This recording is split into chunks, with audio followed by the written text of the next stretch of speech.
Breaking news చూస్తున్నాం. రచ్చా media exclusive కథనానికి స్పందన లభించింది. గర్ల్స్ బీసీ డిగ్రీ హాస్టల్లో భయంకర దృశ్యాలు అనే కథనం రచ్చా మీడియాలో ప్రసారం కావడంతో కదిలిన జిల్లా యంత్రాంగం. బీసీ హాస్టల్లో జిల్లా జాయింట్ కలెక్టర్, వెల్ఫేర్ అధికారులు తనిఖీలు చేపట్టారు. పశ్చిమ గోదావరి జిల్లా తాడేపల్లిగూడెం పట్టణం గొల్లగూడెం సెంటర్ రామాలయం వద్ద గల ప్రభుత్వ బీసీ కాలేజ్ బాలికల హాస్టల్లో ఈ భయంకర దృశ్యాలు చోటు చేసుకున్నాయి. తినే తిండి, తాగే నీరు, వాడకం నీరు సైతం కలుషితం కావడం శోచనీయం. హాస్టల్ పరిసరాలు అంతా అపరిశుభ్రంగా తీవ్ర దుర్గంధం వెదజల్లుతూ ఉన్నాయి. వంట పాత్రలో ఈగలు, దోమలతో పాటుగా శునకాలు సైతం తిరుగాడుతుండటం వార్డెన్ నిర్లక్ష్య వైఖరికి అద్దం పడుతోంది. అక్కడి దుర్గంధం వల్ల తనిఖీలకు వెళ్లిన అధికారులు సైతం వాంతులు అయ్యాయంటే ఏ స్థాయిలో అక్కడ అపరిశుభ్ర వాతావరణం ఉందో అర్థం చేసుకోవచ్చు. ఈరోజు తనిఖీలు ఉంటాయని ముందే తెలుసుకుని ఏదో తూతు మంత్రంగా హాస్టల్ను శుభ్రం చేయించడం గమనార్హం. అధికారులు సైతం వచ్చామో చూసామో వెళ్ళామో అనే పందానే తప్ప అక్కడ జరిగే దారుణాల విషయంలో బాధ్యులైన వార్డెన్పై చర్యలు తీసుకోకపోవడంపై తీవ్ర విమర్శలు వెలువెత్తున్నాయి.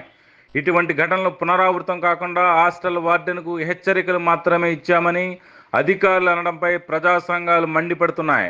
ఇటువంటి దారుణ పరిస్థితులు కారణమైన వార్డెన్ను సస్పెండ్ చేయాలని ప్రజా సంఘాలు డిమాండ్ చేస్తున్నాయి.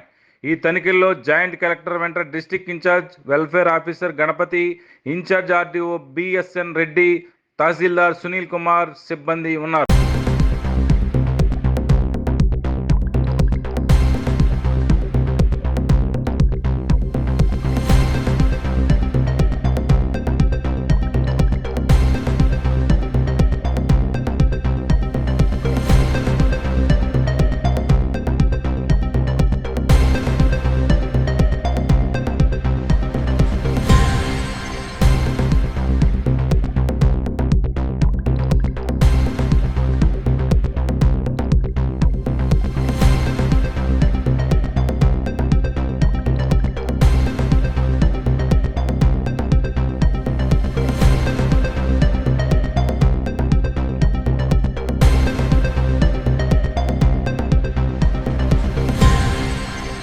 బ్రేకింగ్ న్యూస్ చూస్తున్నాం. రచ్చా మీడియా ఎక్స్క్లూజివ్ కథనానికి స్పందన లభించింది. గర్ల్స్ బీసీ డిగ్రీ హాస్టల్లో భయంకర దృశ్యాలు అనే కథనం రచ్చా మీడియాలో ప్రసారం కావడంతో కదిలిన జిల్లా యంత్రాంగం. బీసీ హాస్టల్లో జిల్లా జాయింట్ కలెక్టర్, వెల్ఫేర్ అధికారులు తనిఖీలు చేపట్టారు. పశ్చిమ గోదావరి జిల్లా తాడేపల్లిగూడెం పట్టణం గొల్లగూడెం సెంటర్ రామాలయం వద్ద గల ప్రభుత్వ బీసీ కాలేజ్ బాలికల హాస్టల్లో ఈ భయంకర దృశ్యాలు చోటు చేసుకున్నాయి.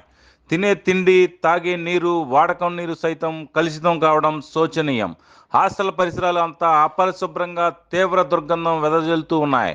వంట పాత్రలో ఈగలు, దోమలతో పాటుగా శునకాలు సైతం తిరుగాడుతుండటం వార్డెన్ నిర్లక్ష్య వైఖరికి అద్దం పడుతోంది.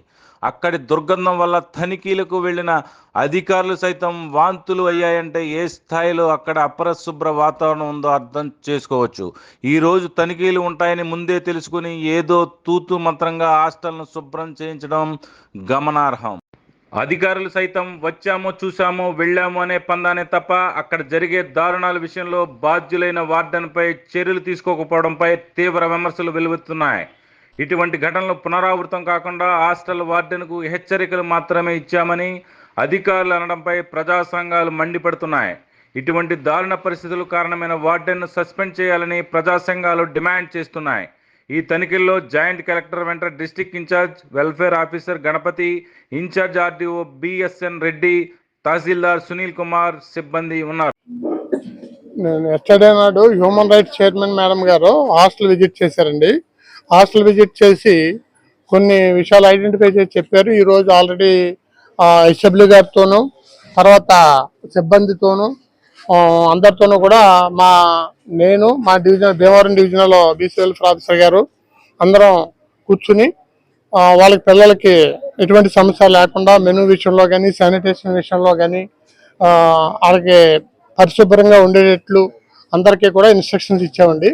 అలాగే బిల్డింగ్ కూడా మాకు గవర్నమెంట్ బిల్డింగ్ అది బాగా పెచ్చులు ఊడిపోతుంటే అప్పుడు మనం పిల్లలకి సేఫ్ సైడ్ కాదన్న ఉద్దేశంలో గత సంవత్సరం ఆ బిల్డింగ్ నుంచి వెంటనే యుద్ధ ప్రాతిపదికపై ఇక్కడ ఈ బిల్డింగ్ ప్రైవేట్ బిల్డింగ్ లోకి మార్చామండి. ప్రైవేట్ బిల్డింగ్ మార్చడంలో కూడా అంటే చాలా మంది ఇక్కడ తాడేపల్లిగూడెం టౌన్లో మమ్మల్ని ఏంటంటే అడ్వాన్స్ ఇవ్వాలి, మీరు ఎస్ఎఫ్టీకి 15 రూపాయలు ఇవ్వాలి, 25 రూపాయలు ఇవ్వాలని చెప్పి చాలా మంది హౌస్ ఓనర్స్ కోఆపరేట్ చేయలేదండి.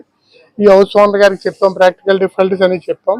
వారు కూడా మాకు ఆల్టర్నేషన్ అంటే హాస్టల్ అంటే ఒక కిచెన్ ఏర్పాటు చేయాలి, అడిషనల్ టాయిలెట్స్ ఏర్పాటు చేయాలి, అలాగే మనకి ఒక బోర్ వేయాలి అన్నీ చెప్పి అన్ని ఆల్టర్నేషన్ చేసేస్తారు. ఈ అకామిడేషన్ కూడా మనకి ఇంకా పూర్తి స్థాయిలో సరిపోవట్లేదు కాబట్టి ఈ దగ్గరలో అడిషనల్ అనెక్సర్ బిల్డింగ్ కూడా తీసుకుని కొంతమందిని అక్కడ సర్దుబాటు చేస్తాం సార్.